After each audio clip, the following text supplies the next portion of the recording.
الرجیم بسم اللہ الرحمن الرحیم۔ عزیز دوستو، آئیڈیا فاؤنڈیشن کے پلیٹ فارم سے آپ سب کو خوش آمدید کہتا ہوں۔ اس سے پہلے آئیڈیا فاؤنڈیشن کے 2 تعارفی پروگرام ترتیب دیے گئے تھے، امید ہے آپ نے دیکھے ہوں گے۔ ان 2 تعارفی پروگراموں میں آئیڈیا فاؤنڈیشن کے اغراض و مقاصد اور آئندہ کے لائحہ عمل پر تبادلہ خیال کیا گیا تھا۔ یہ دونوں پروگرام آئیڈیا فاؤنڈیشن کی ویب سائٹ، فیس بک اور اس کی یوٹیوب چینل پر موجود ہیں۔ آپ دوستوں سے گزارش ہے کہ آپ ان دونوں پروگراموں کو ضرور دیکھیں اور ہمارے اس نیک مقصد کا حصہ بنیں۔ آئیڈیا کا مطلب ہے Islamic developmental education for advancement. در حقیقت یہ قرآنی اصولوں پر مبنی ایک تحریک ہے جس کا مقصد امن، خوشحالی اور آزادی کا حصول ہے۔ تو خواتین و حضرات، میں نے گزشتہ تعارفی پروگراموں میں ذکر کیا تھا کہ قرآن کریم پر کی گئی تحقیق کو 40 حصوں یا ایریاز میں تقسیم کیا گیا ہے، اور ہر تحقیقی ایریا کو ذیلی موضوعات یا ریسرچ ٹاپکس میں تقسیم کیا گیا ہے۔ اب تک 700 کے قریب ریسرچ ٹاپکس تیار ہو چکے ہیں اور یہ ہماری ویب سائٹ پر موجود ہیں۔ یہ تعداد وقت کے ساتھ ساتھ بڑھتی جائے گی۔ ہم انشاءاللہ ان تمام موضوعات پر پروگرام ترتیب دیں گے اور آپ کی شراکت کے لیے انہیں آپ کی خدمت میں پیش کریں گے۔ پہلے میں ہر ریسرچ ٹاپک پر تعارف پیش کروں گا، جس کا مقصد قرآنی حوالہ جات اور دیگر متعلقہ معلومات کی روشنی میں اس موضوع کی وضاحت کرنا ہوگا۔ اس کے بعد دوسرے مرحلے میں اس کے ریسرچ ٹاپک سے متعلق اسکالرز کے پینل سے گفتگو کا سلسلہ شروع کریں گے۔ فرض کیجئے کہ ہمارا ریسرچ ٹاپک فزکس سے متعلق ہے، تو اس پر فزکس کے اسکالرز کے پینل سے تبادلہ خیال کریں گے تاکہ ہر موضوع پر قرآن اور جدید علوم پر مبنی تحقیق کو وسیع تر بنیاد فراہم کی جا سکے اور ہمارے قارئین و ناظرین اس سے مستفید ہو سکے۔ تو عزیز دوستو، آج ہم جس پروگرام کا آغاز کر رہے ہیں اس کا نام ہے اللہ، قرآن اور انسان۔ اس کا پہلا تحقیقی ایریا ہے مقصد تخلیق انسان۔ اس میں انسان کی تخلیق اور اس کے مقصد پر روشنی ڈالی گئی ہے۔ اس تحقیقی ایریا کو 25 موضوعات یا ریسرچ ٹاپکس میں تقسیم کیا گیا ہے۔ پہلا ٹاپک جو میں اپنے قابل احترام ناظرین کو متعارف کرانا چاہتا ہوں وہ ہے تخلیق انسان کے مراحل۔ تو آج ہم تخلیق انسان کے مراحل پر گفتگو کریں گے۔ آئندہ ریفرنس کے لیے اس کا کوڈ ہے آئیڈیا 1AR1۔ اس کوڈ نمبر سے آپ کو اس ٹاپک کو تلاش کرنے میں آسانی ہوگی۔ عزیز دوستو، قرآن مجید کے مطالعے سے پتہ چلتا ہے کہ انسان کی تخلیق 3 مراحل میں مکمل ہوئی۔ وہ کیا ہے؟ ان پر نظر ڈالتے ہیں۔ سب سے پہلے انسانی تخلیق کا تصور کیا گیا۔ دوسرے مرحلے میں انسانی جسم کی تشکیل کی گئی، اور تیسرے مرحلے میں انسان کے خاکی جسم میں روح ڈھونڈی گئی۔ پہلے مرحلے میں اللہ کریم نے انسان کی شخصیت کا تصور کیا، ایک آئیڈیا، ایک کانسیپٹ بنا، انسان کی تخلیق کے بارے میں سوچا اور دوسرے اسٹیک ہولڈرز کے ساتھ اس تخلیقی عمل کو شیئر کیا گیا۔ وہ اسٹیک ہولڈرز کون تھے؟ وہ فرشتے اور جن تھے۔ اللہ نے انہیں بتایا کہ وہ انسان کو زمین پر اپنا نائب مقرر کرنے والا ہے۔ عربی میں اس کو خلیفہ کہا گیا، انگریزی میں اس کا ترجمہ وائس جیرنٹ ہے۔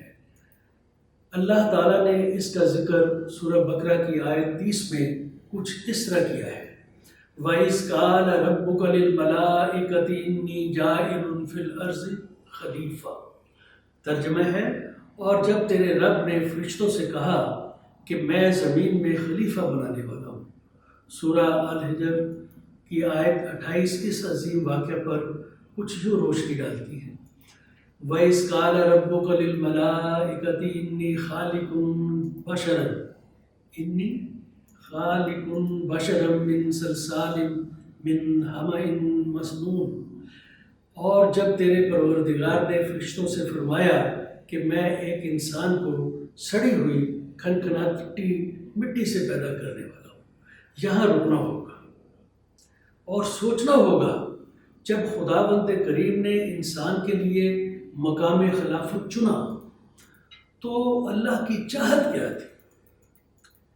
اللہ انسان کو اس عظیم منصب پر کیوں فائز کرنا چاہتے تھے؟ آخر انسان کو کیا مقصد عطا کیا جانا تھا؟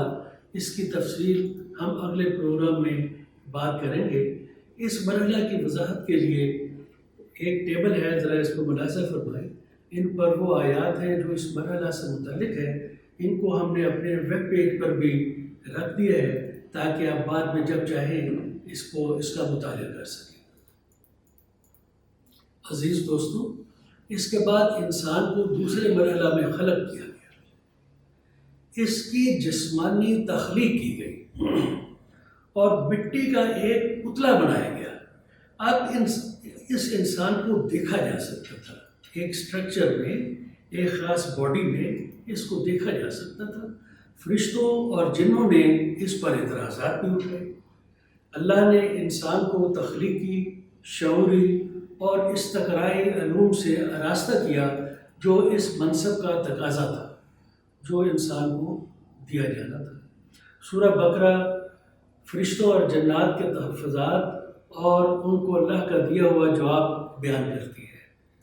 قالوا اتجعل فيها من يفسد فيها ويسفك الدماء ونحن نسبح بحمدك ونقدس لك قال انی اعلم ما لا تعلمون۔ انہوں نے کہا، کیا آپ زمین پر اس کو اپنا نائب مقرر کرو گے جو زمین پر فساد کرے گا اور خون بہائے گا، جبکہ ہم تیری تعظیم کرتے ہیں اور تیری بڑھائی بیان کرتے ہیں؟ تو اس پر اللہ تبارک تعالیٰ کا ارشاد ہوتا ہے، در حقیقت جو میں جانتا ہوں وہ تم نہیں جانتے۔ تو یہ ایک مکالمہ ہے، ایک ڈائلاگ ہے جو فرشتوں، جنوں اور اللہ تبارک تعالیٰ کی ذات میں ہوتا ہے۔ سورہ بقرہ مزید بیان کرتی ہے کہ اللہ تعالیٰ نے کچھ نام اور کانسیپٹس انسان اور فرشتوں کو بتائے، اور پھر فرشتوں سے کچھ سوال کیے۔ فرشتوں نے کہا، اے اللہ، ہمیں صرف اسی کا علم ہے، یعنی محدود، جو ہمیں بتایا جاتا ہے، اس کے علاوہ ہم کچھ نہیں جانتے۔ اس کا مطلب ہے کہ ان کے پاس جو علم ہے یا علم تھا اس سے وہ تصورات اخذ کرنے سے قاصر تھے۔ معلوم ہوا کہ ان کو تخلیقی صلاحیت سے نوازا ہی نہیں گیا تھا۔ ان کے پاس وہ تخلیقی و شعوری علم نہیں تھا جو انسان کو دیا جا رہا تھا۔ اس طرح وہ اپنے علم کی بنیاد پر برتری کے دعوے میں ناکام ہو گئے۔ آئیے سورہ بقرہ کی آیت 31 اور 32 دیکھتے ہیں۔ وَعَلَّمَ آدَمَ الْأَسْمَاءَ كُلَّهَا ثُمَّ عَرَضَهُمْ عَلَى الْمَلَائِكَةِ فَقَالَ أَنْبِئُونِي بِأَسْمَاءِ هَؤُلَاءِ إِن كُنتُمْ صَادِقِينَ۔ اور اللہ تعالیٰ نے آدم کو تمام نام سکھا کر ان چیزوں کو فرشتوں کے سامنے پیش کیا اور فرمایا، اگر تم سچے ہو تو ان چیزوں کے نام بتاؤ۔ میرے دوستوں، مقابلہ ہو رہا ہے۔ قالوا سبحانك لا علم لنا الا ما علمتنا انك انت العلیم الحکیم۔ تو یہ فرشتوں کا جواب ہے۔ ان سب نے کہا، یعنی فرشتوں نے کہا، اے اللہ، تیری ذات پاک ہے، ہمیں تو صرف اتنا ہی علم ہے جتنا تو نے ہمیں سکھا رکھا ہے۔ لمیٹیشنز کا ذکر ہے۔ حکمت والا اور علم والی ذات تو تیری ہی ہے۔ اللہ نے یہی سوال انسان سے پوچھا۔ انسان نے سوال کا جواب خداوند کریم کی چاہت کے مطابق دے دیا۔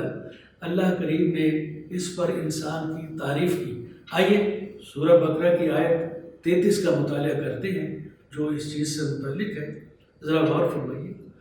قال یا آدم انبئهم باسمائهم فلما انبأهم باسمائهم قال الم اقل لكم انی عالم غیب السماوات والارض وعالم ما تبدون وما کنتم تکتمون۔ اللہ تعالیٰ نے حضرت آدم علیہ السلام سے فرمایا تم ان کے نام بتا دو۔ جب انہوں نے بتا دیے، یعنی انسان کا جو تعارف کرایا گیا تھا، ان سے پوچھا تو انہوں نے یہ نام بتا دیے، تو اللہ نے فرمایا کہ میں نے تمہیں پہلے ہی نہ کہا تھا کہ زمین اور آسمانوں کا غیب میں ہی جانتا ہوں، اور میرے علم میں ہے جو تم ظاہر کر رہے ہو اور جو تم چھپاتے تھے۔ تو عزیز دوستو، اللہ تبارک تعالیٰ کے ذہن میں ایک عظیم خاکہ تھا انسان کی تخلیق کا، اور اس کو خاص طاقت اور خاص فیکلٹیز ادا کرنے کا، یہ انفیکٹ اس کا ذکر ہے۔ تو اس مرحلہ کی وضاحت کے لیے ہم نے کوئی 10-12 کچھ اور آیات بھی ایک ٹیبل کی شکل میں دی ہیں، آپ ذرا ان پہ غور فرمائیے۔ ان کو بھی ہم نے ویب سائٹ کے پیج پر رکھا ہے، وہاں پر آپ جب چاہیں آپ اس سے مطالعہ کر سکتے ہیں اور مستفید ہو سکتے ہیں۔ تو عزیز دوستو، اس کے بعد انسان کی تخلیق تیسرے مرحلے میں داخل ہوتی ہے۔ انسان کی ایک اور طرح کی تخلیق تشکیل دی جاتی ہے جس کو خلقاً آخر کہا گیا ہے۔ اب اللہ انسان میں اپنی روح پھونکتا ہے، امر ربی انسان کے جسم کا حصہ بنتی ہے جو انسان کو نیکی بدی کا شعور عطا کرتی ہے، انسان کی ہدایت کا منبع ہے۔ یہ انسان کے لیے اللہ کریم کا عظیم اعزاز ہے یا آنر ہے، یہ امر ربی ہے جس کا انکشاف سورہ الاسراء میں کیا گیا ہے۔ سورہ الاسراء کی آیت 85 ملاحظہ فرمائیے۔ وَيَسْأَلُونَكَ عَنِ الرُّوحِ قُلِ الرُّوحُ مِنْ أَمْرِ رَبِّي وَمَا أُوتِيتُم مِّنَ الْعِلْمِ إِلَّا قَلِيلًا۔ اور یہ لوگ آپ سے، اے پیارے محمد، یہ لوگ آپ سے روح کے بارے میں سوال کرتے ہیں، آپ جواب دے دیجئے کہ روح میرے رب کے حکم سے ہے اور تمہیں بہت ہی کم علم دیا گیا ہے۔ اسی طرح سورہ المومنون کی آیت 14 پر غور فرمائیے۔ ثم خلقنا النطفة علقة فخلقنا العلقة مضغة فخلقنا المضغة عظاما فكسونا العظام لحما ثم أنشأناه خلقا آخر فتبارك الله أحسن الخالقين۔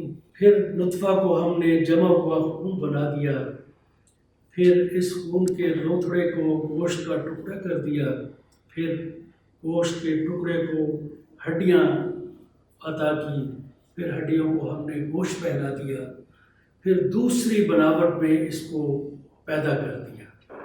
برکتوں والا اور اللہ جو سب سے بہترین پیدا کرنے والا ہے۔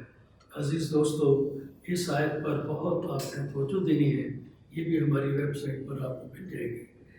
یہ روح الہی انسان کی مشعل راہ ہے، جس کو ہم نے ابھی جس کا ذکر ہوا آیت کریمہ میں، رہبر حیات ہے، ڈائریکٹنگ فورس ہے، گائیڈنگ سول ہے۔ یہ انسان کا ضمیر ہے کہ جب وہ برائی کرتا ہے تو اسے ملامت کرتا ہے، یہ انسان کے لیے انصاف اور توازن کا معیار قائم کرتا ہے۔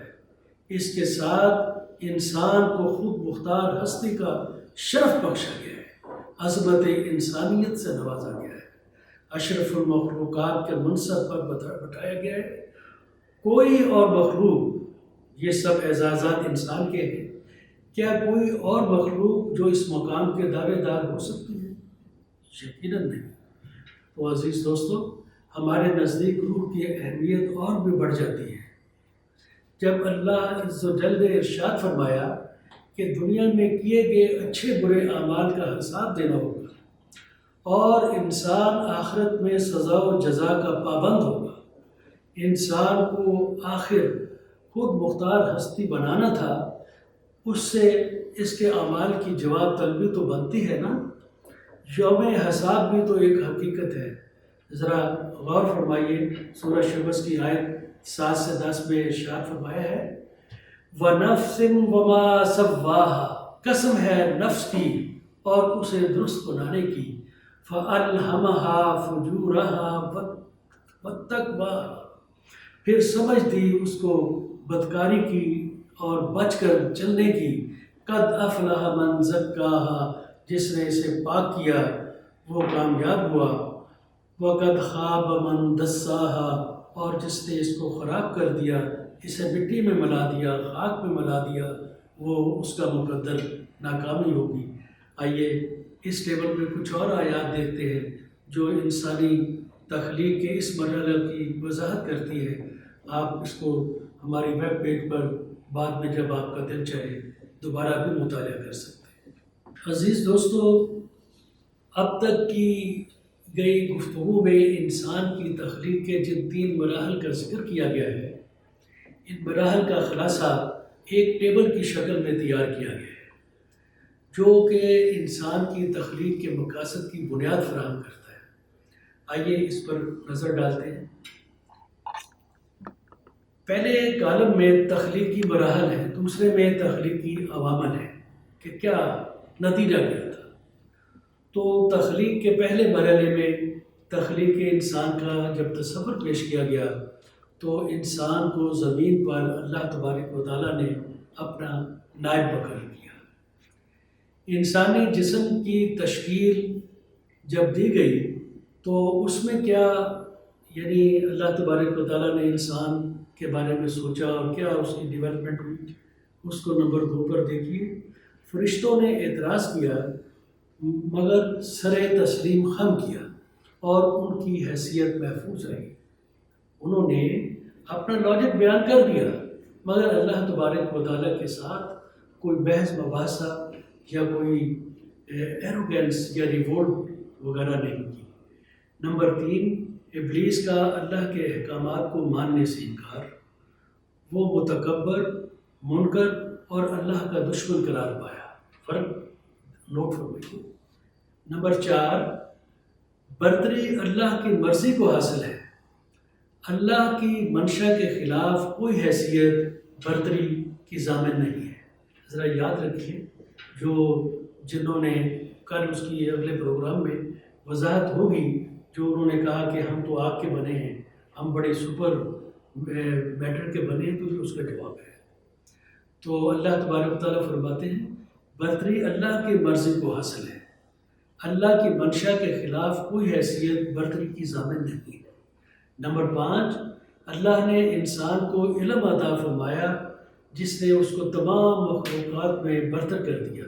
نمبر 6، اللہ نے واضح اعلان کر دیا کہ جو میرے بندے ہیں وہ زمین پر خون اور فساد برپا نہیں کریں گے.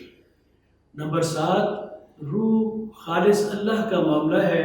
یہ خصوصی عنصر انسان میں داخل کر کے اسے دوسری مخلوقات سے ممتاز بنا دیا.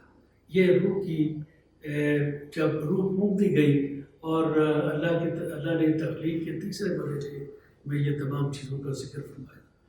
نمبر 8، روح کے عطا کرنے سے ایک ایسے انسان کی تخلیق مکمل ہوئی جس کا اپنے خالق سے خصوصی تعلق ہے، جس پر وہ فخر کرتا ہے. یہ انسانیت کی ایک اضافی جہت ہے، ڈائمنشن ہے. نمبر 9، یہ رہنمائی عطا کرنے والی روح ہے جو انسان کو برائی اور بھلائی میں فرق بتاتی ہے. اس طرح انسان کو دنیا کے معاملات میں اچھائی اور برائی، نظم و ضبط، انصاف اور ناانصافی سے آگاہ کیا گیا. تو نمبر 10 پہ ہے اگر وہ نیک اعمال سے اپنی روح کو پاک کرے گا تو وہ کامیاب ہوگا. اگر وہ برے کاموں سے اپنی روح کو خراب کرے گا تو وہ نقصان اٹھائے گا اور یوم حساب میں جزا اور سزا کا تعین ہوگا. تو ظاہر ہے کہ وہاں ایسا انسان جو اپنے روح کے خلاف چلے گا گھاٹے میں ہوگا. تو پیارے دوستوں، قرآن کریم کے حوالہ جات سے یہ بات واضح ہوئی کہ انسان کی تخلیق 3 مراحل سے گزری. علم اور روح اللہ رب کریم کی طرف سے دو خصوصی تحفے عنایت کیے گئے جو انسان کو قرآن حکیم کے اصول و ضوابط کے مطابق آزادی عمل اور اللہ کے نائب کا درجہ دینے کے لائق بناتے ہیں۔ ذرا یاد رکھیے، دو چیزیں ہیں اللہ تبارک و تعالیٰ نے جو انسان کی پیدائش پہ ایک خاص تحفہ کے طور پہ دی۔ ایک علم تھا اور دوسری روح تھی۔ مقصد کیا تھا کہ انسان کو اپنا نائب بنایا جانا تھا، اور دوسرا اس کو ایک آزاد عمل کی قوت عطا فرمانی تھی۔ قرآن کریم روح کو کچھ ان الفاظ میں بیان کرتا ہے، اور یہ لوگ آپ سے روح کے بابت سوال کرتے ہیں، آپ جواب دے دیجئے کہ روح امر ربی ہے، اللہ کا معاملہ ہے، اور تمہیں بہت ہی کم علم دیا گیا ہے۔ روح انسانی شخصیت کے دو مظاہر یعنی مادی وجود اور روحانی وجود کے مابین ایک واضح فرق قائم کرتی ہے۔ عزیز دوستو، ذرا غور فرمائیے، روح جب انسان کو اللہ تبارک تعالیٰ نے عطا فرما دی تو انسانی شخصیت کے، انسان کی پرسنالٹی کے دو رخ ترتیب ہوئے، ایک مادی وجود اور ایک روحانی وجود۔ خلقاً آخر کا مطلب ہے یعنی تخلیق کے سلسلے کے بعد ایک اور خصوصی تخلیق کی گئی۔ انسان کی روحانی وجود کی حقیقت کو سمجھنے کے لیے ان حقائق کا ادراک ضروری ہے۔ امر ربی یہ روح انسانی جسم میں زندگی بھر قیام کرتی ہے، اس طرح روح مادی دنیا میں ظہور پذیر ہو۔ سورہ سجدہ میں انسان کی پوری فطرت کا خوبصورتی سے خلاصہ ان الفاظ میں بیان کیا گیا ہے، جس نے ہر چیز کو نہایت خوبصورت بنایا اور انسان کی بناوٹ مٹی سے شروع کی، پھر اس کی نسل ایک بے وقت پانی کے نچوڑ سے چلائی، جسے ٹھیک ٹھاک کر کے اس میں اپنی روح پھونکی۔ اس نے تمہیں کان، آنکھیں اور دل عطا کیے، مگر تم بہت ہی تھوڑا احسان مانتے ہو۔ یہاں کان سے مراد مشاہدے کا علم ہے۔ کان از among the 5 senses، 5 انسان کی جو حصے ہیں اس میں اس کو شامل کیا جاتا ہے۔ آنکھ سے مراد دماغی صلاحیتیں۔ آپ ذرا غور فرمائیں کہ یہ 1400 سال پہلے یہ ادراک کرنا کہ آنکھ کا تعلق دماغ کے عوامل سے ہے، یہ آج کے سائنسدانوں کے لیے ایک لمحہ فکریہ کا موقع فراہم کرتا ہے۔ اور پھر دل سے مراد جذبات و احساسات کا سمندر ہے۔ اب دل بھی کبھی یہ تھا کہ اس کو بلڈ سرکولیشن کا ایک بلڈ پمپنگ یونٹ سمجھا جاتا تھا، لیکن اب آپ اندازہ کیجئے کہ قرآن مجید کے علم کی کتنی گہرائی اور کتنی بڑائی ہے۔ دل یقینی طور پر خدائی مظاہرات کی آماج گاہ ہے۔ کسی آئندہ پروگرام میں یہ تینوں کے جو آپس کے تعلق ہے اس پر تفصیلی گفتگو کریں گے۔ یہ سارا عمل محض زندگی کی نشاندہی نہیں کرتا جس کی وجہ سے ایک زندہ چیز حرکت کرتی ہے۔ یہ انسانی جسم، روح، ویژن اور قلب کا ایک نظام ہے جو انسان کو ایک خصوصی شخصیت عطا کرتا ہے۔ سورہ سجدہ میں اللہ پاک نے ایک اور حقیقت کا انتہائی نازک انداز میں انکشاف کیا، بڑی باریک بینی کے ساتھ۔ آپ کی توجہ چاہتا ہوں، انسان کو روح عطا کرنے سے پہلے تھرڈ پرسن یعنی وہ یا اس کر کے بنایا ہے۔ جیسے اسے پیدا کیا، اس کی اولاد کو پھیلایا، اس کو شکل دی۔ انسان اس قابل بھی نہیں تھا کہ اس کو براہ راست عطا کیا جائے۔ جب روح پھونک دی گئی تو اسے اعزاز کے لائق بن گیا، اسے اپنی پہچان مل گئی، اور کہا اسی نے تمہارے کان، آنکھیں اور دل بنائے۔ آپ نے فرق محسوس کیا؟ روح کے ڈالے جانے سے پہلے وہ ایک غیر ہے، روح کے ڈالے جانے کے بعد ایسے ہو گیا جیسے میں یہ کہوں کہ علی میں تم سے مخاطب ہوں۔ تو یہ ایک روح کا اور روح سے پہلے کا ایک فرق ہے جو انسانی پرسنالٹی کے اوپر غور کرنے کے لیے ہمیں ضرور اس پہ نظر رکھنی چاہیے۔ تو زور کس پہ تھا؟ تمہارے پر۔ اس طرح روح سے نوازنے کے بعد انسان اس قابل تھا کہ اس کو خطاب کیا جائے۔ آئیے دیکھتے ہیں اقبال خودی یا روح کے بارے میں کیا فرماتے ہیں۔ اقبال خودی اور روح کے بارے میں ان کا ایک بڑا خاص اس پہ نظر رہتی تھی، تو آج ان کے شعر بھی ہم اپنے آج کی گفتگو میں شامل کرتے ہیں۔ سنیے، خام ہے جب تک تو ہے مٹی کا انبار تو، بات سمجھ آ رہی؟ خام ہے جب تک تو ہے مٹی کا انبار تو، پختہ ہو جائے تو ہے شمشیر بے زنہار تو انسان کی شخصیت کے اندر جو قوت ہے، جو شمشیر کا زور پیدا کرتی ہے، وہ اس کی روح ہے۔ ایک اور شعر دیکھیے، آشکارا ہے یہ اپنی قوت تسخیر سے، اگرچہ مٹی کے پیکر میں نہا ہے زندگی۔ کیسا لگا؟ ایک اور شعر، ابھی آپ ذرا غور فرمائیے، اقبال بھی کتنے باریک بین تھے، اور ایک کسی قرآنی آیت کی انٹرپریٹیشن کے کتنے ماہر تھے۔ فرماتے ہیں خودی کا نشیمن تیرے دل میں ہے، خودی جو سما نہیں سکتی، زمین و آسمان میں نہیں سما سکتی، اس کو اللہ نے انسان کے دل میں پابند کر دیا۔ اب اس کی ایک مثال کیا دیتے ہیں، فلک جس طرح آنکھ کے دل میں ہے۔ غور فرمائیے، فلک اتنا بڑا جہاں، اتنا بڑا فلک، آپ جب اس کو اپنی آنکھ کے دل میں آئینے میں دیکھتے ہیں تو آپ کے چھوٹے سے آنکھ کے جو بال ہے، اس کے اندر جو کالا چھوٹا سا ایک نقطہ ہے، اس کے اندر آپ کو آسمان نظر آتا ہے۔ تو میں شعر کی لذت کے لیے دوبارہ عرض کرتا ہوں، خودی کا نشیمن تیرے دل میں ہے، فلک جس طرح آنکھ کے دل میں ہے۔ کیسا ہے؟ چلیں آپ اس پہ توجہ ضرور فرمائیے۔ پیارے دوستو، انسان کی تخلیق کے 3 مراحل کو سمجھنا ضروری ہے، کیونکہ انسان کی تخلیق کا مقصد بھی ان مراحل کے ساتھ بتدریج مرتب ہوا تھا۔ یہ بھی جاننا ضروری تھا کہ ابلیس کو انسان کی تخلیق اور انسان کو اللہ کا نائب کا درجہ ملنے پر کیا اعتراضات تھے، اور یہ تصادم انسان کی زندگی کا کیسے حصہ بنا۔ یہ بہت ضروری ہے۔ یہ اس وقت کی لڑائی ہے انسان اور شیطان کی، جو آج بھی ہم پورے معاشرے میں دیکھتے ہیں۔ اس پہ تفصیلی باتیں ہوتی رہیں گی۔ یہ ہمارے مستقبل کے معاملات کا نقطۂ آغاز تھا۔ اگلی نشست میں ہم دیکھیں گے کہ انسان کی تخلیق کا مقصد کیسے ترتیب پایا۔ یہ پروگرام عزیز دوستو انگلش میں بھی ریکارڈ کیا گیا ہے۔ Urdu English version idea foundation کی ویب، یوٹیوب چینل اور فیس بک پر دستیاب ہے۔